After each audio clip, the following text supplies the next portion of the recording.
నమస్తే అన్న, అందరూ బాగున్నారా? చూడండి, మన దగ్గర బండి ఎక్కడైనా నిలబడిపోతే స్టార్ట్ చేసుకునే దానికందు బ్యాటరీ ఉంది.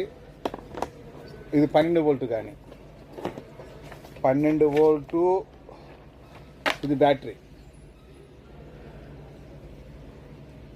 చూడండి. ఇది మనం స్టార్ట్ చేసుకునే దానికి. తర్వాత మనకు ఛార్జరు, అన్ని ఛార్జర్లు ఇచ్చున్నాడు.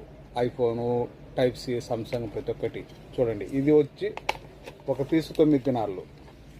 ఏబి అదోలి అలా వైదబ్బ అలా తీసే దినారు. బ్రహ్మాండంగా ఉంటుంది. మన ఇండియాలో అయినా కానీ ఎక్కడైనా యూజ్ చేసుకోవచ్చు ఇది మన బండికి. ఓకే, ఏ చాయ్తో 9 KDA. మేము ఉండేది రాండి షాప్కి. మేము ఉండేది కైతానం దబ్బూస్లో ఒక టూర్ పైన. మా షాప్ నెంబర్ 40. మా నెంబర్ 655-378-55 655-378-55. ఇది బ్యాటరీ పెట్టుకోవచ్చు మనము. చూడండి, అంటికి ఛార్జింగ్ అని పెట్టుకోవచ్చు. అంటితో ఛార్జింగ్ అని పెట్టుకోవచ్చు. సరే.